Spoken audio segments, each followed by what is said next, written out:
Hello and good morning, friends.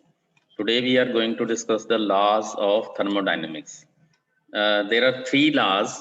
As we know that we have studied what is thermodynamics, the study of heat and its transformation into mechanical energy is called thermodynamics. हमने पहले भी discuss किया था thermo plus dynamics, movement of heat or heat in motion is known as thermodynamics. Heat in motion, चलती हुई heat, वो किसी भी फॉर्म में कन्वर्ट होती है तो हम उसको थर्मोडायनेमिक्स उसकी स्टडी को कहते हैं। एक क्वेश्चन इंपॉर्टेंट अभी स्टडी कर लें, एब्सोल्यूट जीरो किसको कहते हैं? Absolute zero is the temperature at which no more energy can be extracted from a substance. It is 0 degree Kelvin और -273 degree Celsius. Because we know that अगर हम thermal energy किसको कहते हैं? It is the vibratory motion of atoms. Atoms का अपनी mean position से आगे पीछे चलने से उसके अंदर एनर्जी स्टोर होती है। It is kinetic energy of the atoms. तो एब्सोल्यूट 0 डिग्री टेम्परेचर ऐसा होता है, 0 डिग्री केल्विन, जो कि अचीव भी किया नहीं जा सकता और वहां पे एटम्स की काइनेटिक एनर्जी 0 हो जाती है। So let us discuss zeroth law of thermodynamics. Now why zeroth law? Zeroth law क्यों कहा गया इसको? अगर हम बात करें कि जीरोथ लॉ क्या होता है, तो जीरोथ लॉ बनाया गया फर्स्ट लॉ और सेकंड लॉ और थर्ड लॉ के बाद। तो इसलिए क्योंकि बाद में बना, लेकिन देखा गया तो इसका बेसिक जो था वो बिल्कुल बेसिक था पहले और दूसरे लॉ से, तो इसलिए इसको जीरोथ लॉ कह दिया गया। The zeroth law of thermodynamics stated that if two thermodynamic systems are in thermal equilibrium, thermal equilibrium हम पिछले लेक्चर में पढ़ चुके हैं, तो दो लॉ अगर हम सिस्टम्स को स्टडी करते हैं, दो सिस्टम थर्ड सिस्टम से थर्मल इक्विलिब्रियम में है तो वो आपस में भी थर्मल इक्विलिब्रियम में होंगे। ठीक है, यहाँ नीचे वाले फॉर्म में देख सकते हैं, यहाँ तीन दिखाए जा रहे हैं। पहले वाले फोटो में भी ऑब्जेक्ट ए सी थर्मोमीटर के साथ इक्विलिब्रियम में, दैट मींस थर्मोमीटर ए का दिखा रहा है और इसी तरह से बी का भी दिखा रहा है। तो अगर ये दोनों एक ही होंगे तो थर्मामीटर दोनों का एक ही वैल्यू दिखाएगा। यहाँ पे भी हम देख सकते हैं नीचे वाला जो एनिमेशन दिखाया जा रहा है कि तीन सिस्टम्स हैं, एक सिस्टम दूसरे के साथ टच करता है तो थर्मल इक्विलिब्रियम दूसरे में आ जाता है। तो देखा जाए अगर ये बीच वाला निकाल दिया जाए तो वो लास्ट वाले जो दोनों हैं वो भी थर्मल इक्विलिब्रियम में आ जाते हैं। So let us discuss first law of thermodynamics. The first law states that whenever heat is added to a system, it transforms to an equivalent amount of some other form of energy, or we can say work and heat are mutually convertible. First law एक तरह से conservation of energy को support करता है। वो कहता है कि हीट और वर्क आर म्यूचुअली एक दूसरे के अंदर कन्वर्ट किए जा सकते हैं। वर्क को हीट में कन्वर्ट किया जा सकता है, हीट को वर्क में। That means that whenever heat is added to a system, it transforms to an equivalent, that means DW। अगर वर्क है उसको हम DQ हीट में कन्वर्ट किया जा सकता है, DW is equal to DQ में चेंज किया जा सकता है। ये जूल्स एक्सपेरिमेंट से कंफर्म किया गया था। यहाँ पे देखिए जूल्स में क्या हुआ था, एक बॉक्स के अंदर थर्मामीटर लगा हुआ था, उसमें पानी भरा हुआ था और एक चर्निंग के लिए हमने वो रखा हुआ था कुछ, और वेट जो थे, जो दो वेट यहाँ पे लगाए गए हैं पुलिस के थ्रू, इनसे वो चर्निंग की जाती थी। तो जैसे चर्निंग की जा रही थी, अब चर्निंग से क्या हो रहा था, वर्क डन हो रहा था, तो अंदर का टेम्परेचर बढ़ता जा रहा था। चर्निंग करते करते जो है वो उसका टेम्परेचर बढ़ता जा रहा था। This was demonstrated by James joule, उन्हीं के नाम से एनर्जी को रखा गया है, जूल्स जो यूनिट होता है। सो फर्स्ट लॉ ऑफ अगर हम देखें तो इसको कंजर्वेशन ऑफ एनर्जी भी कहा जाता है, that which says energy can not be created nor destroyed. इसी को ही थोड़ा मॉडिफाई करके कह दिया गया है कि heat energy and work are mutually convertible, एक दूसरे के अंदर कन्वर्ट हो सकते हैं। सेकेंड लॉ क्या कहता है? नाउ सेकेंड लॉ की एक स्टेटमेंट नहीं है हमारे पास, दो स्टेटमेंट नहीं है, but let us discuss the generalize statement पहले। तो हम कहते हैं the second law of thermodynamics states that when heat will never flow unaided from a cold object to a hot object. जितनी भी हीट ट्रांसफर होती है बिना किसी हेल्प के हॉट से ठंडे की तरफ चला। अगर हम एक कप रखते हैं तो कप में से थोड़ी देर बाद जो हमारी चाय है वो ठंडी हो जाती है। रीजन इज कि उसकी हीट जो है वो बाहर एटमॉस्फेयर अगर ठंडा है तो वहां पे हीट चली जाती है, तो दैट मीन्स बिना एड के चली जाती है। लेकिन अगर हम एटमॉस्फेयर से वहां पे करना चाहें तो वो अनएडेड बिना किसी हेल्प के नहीं आ सकती है। Even in have refrigerator the heat flows from cold to, अब देखिए यहाँ पे ये कोल्ड है रेफ्रिजरेटर और रूम जो है वो गर्म है, फिर भी तो इसके लिए हमें क्या करना पड़ता है, बीच में पंप लगाना पड़ेगा जो कि इसका ये फंक्शन करेगा। तो ये सेकंड लॉ कहता है कि अनएडेड हीट लो टेम्परेचर से हाई टेम्परेचर पे नहीं जा सकती है। Then there is third law. Third law क्या कहता है, no system can reach absolute zero, 0 degree Kelvin तक नहीं पहुंच पाते हैं। फिजिसिस्ट ने कोशिश की है रिकॉर्ड टेम्परेचर, लेकिन 0 डिग्री केल्विन तक नहीं पहुंच पाए क्योंकि वहां पे जितनी भी चीजें हैं वो सारी 0 पे ही पहुंच जाएंगी। इवन थर्मामीटर्स जो हैं वो भी उनकी मूवमेंट नहीं होगी। Now, what does the second law of thermodynamics state about the heat flow? क्या कहता है? तो आप देखिए यहाँ पे ये according to the second law, no heat engine can convert all heat input to a mechanical. यहाँ पे देखिए heat engine है, वो heat को work में convert कर रहा है, ये red वाला जो दिखाया जा रहा है, और उसका पूरा इक्विवेलेंट हो रहा है। ऐसा हो सकता है क्या है, पॉसिबल है कि इधर हीट से एक इंजन की पावर मिल रही है और एक इंजन दूसरे इंजन को चला रहा है, ऐसा नहीं हो सकता। लेट अस सी, इसकी और एलेबोरेशन हम आगे देखते हैं। तो यहाँ पे देखिए हमारे पास दो चीजें आ जाती है, हाई टेम्परेचर से हीट जो है, हाई टेम्परेचर को कहेंगे रेजर्वायर जो कि हीट इनपुट होती है, और यहाँ से लो टेम्परेचर हीट सिंक जहां पे चली जाती है और कुछ कन्वर्ट हो जाता है वर्क डन में। When heat energy flows in any heat engine from a high temperature place to a low temperature place, part of this energy is transformed into work output. यहाँ से कुछ होती है ट्रांसफर लो तक और कुछ जो है उसके वर्क आउटपुट में कन्वर्ट हो जाती है। ये जो वर्क आउटपुट है ये हीट इंजन में होता है। तो हीट इंजन में भी देखिए हम केमिकल एनर्जी जो है वो हीट में कन्वर्ट करके उसको यूज करते हैं।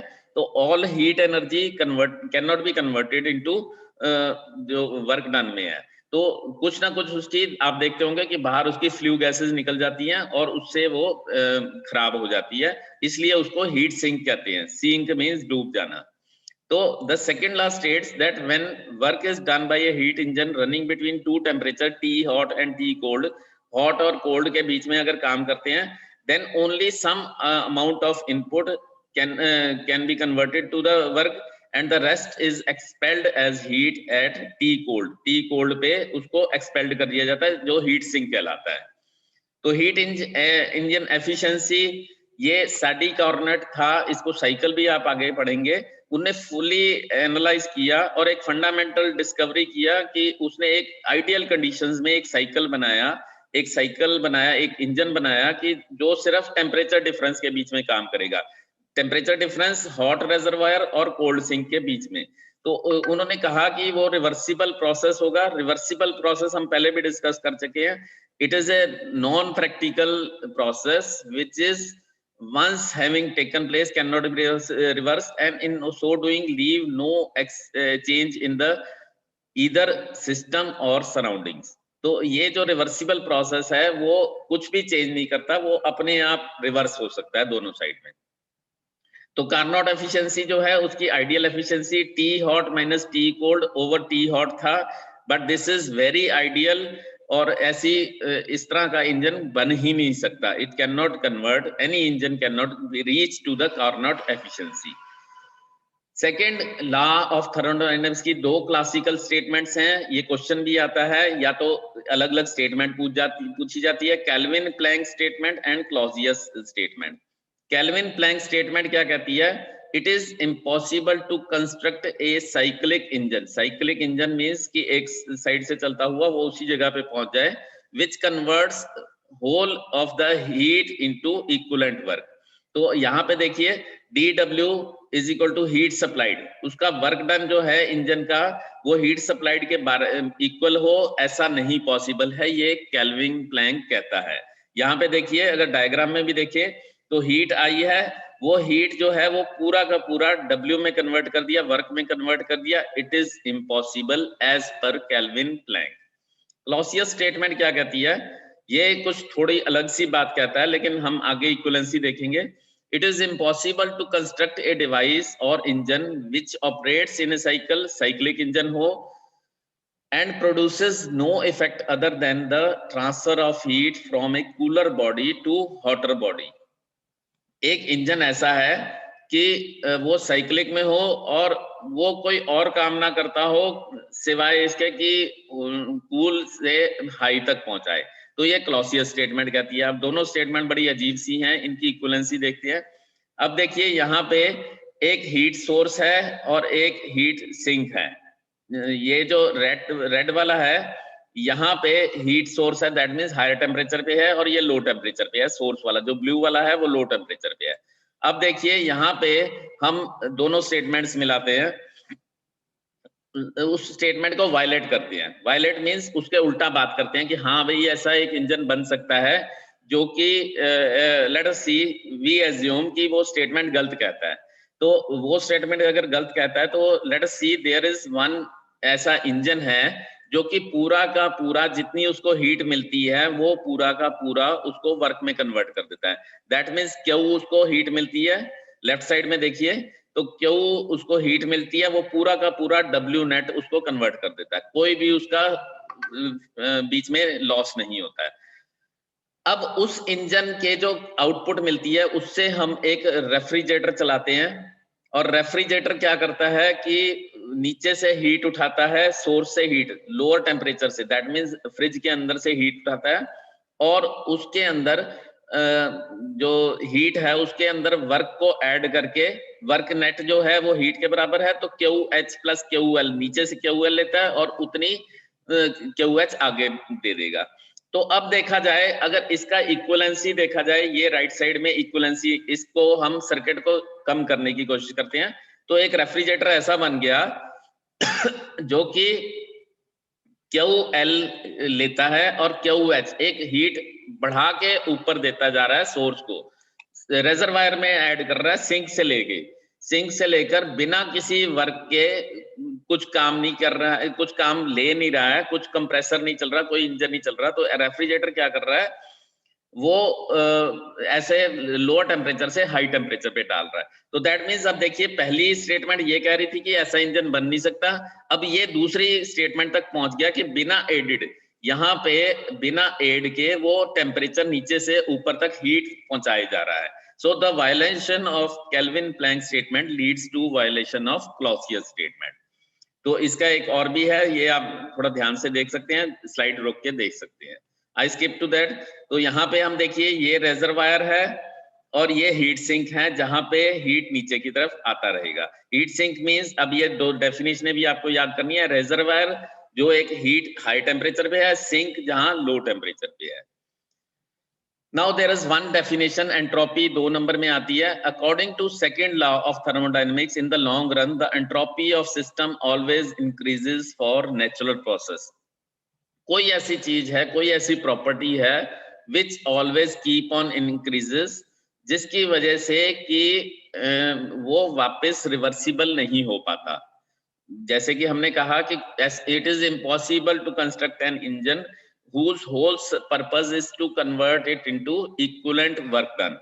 तो इसका मतलब कोई ऐसी चीज है जिसकी वजह से कि वो पूरा का पूरा कन्वर्ट नहीं हो पाता, या कन्वर्ट होता है तो वो वापस नहीं आ पाता, रिवर्सिबिलिटी नहीं आती है। तो entropy is a measure of reversibility. Entropy is the measure of amount of disorder in A system. Disorder increases, entropy increases. जैसे कि यहाँ पे देखिए, एंट्रोपी क्या है, ये एक घर बना हुआ है, तो this rundown house demonstrated entropy without continual maintenance the house will eventually fall। तो that means कुछ ना कुछ ऐसा काम करना पड़ेगा जिसकी वजह से ये एंट्रोपी जो है उसकी वापस वहीं कांस्टेंट रहे।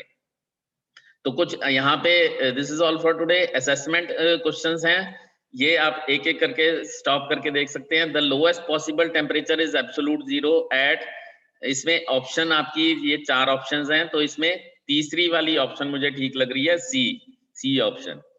When heat is added to system the amount of heat added can, क्या हो सकता है, जब हीट ऐड होती है तो वो टेम्परेचर भी इंक्रीज कर सकता है, इंटरनल एनर्जी भी इंक्रीज कर सकता है, और एक्सटर्नल वर्क भी किया जा सकता है उससे। The second law of thermodynamics tell us that heat can not flow from cold to hot, ठीक है, ये सबको पता होगा, cold to hot without external energy. Heat engine सटन are more efficient when run at high temperatures, high temperatures पे अगर काम करेंगे तो ज्यादा। The direction of natural process कहां से होती है, हायर से लोअर, नेचुरल प्रोसेस यही है, higher to lower. As entropy in a system increases, energy in system becomes less ordered. That is all for today. Thank you very much.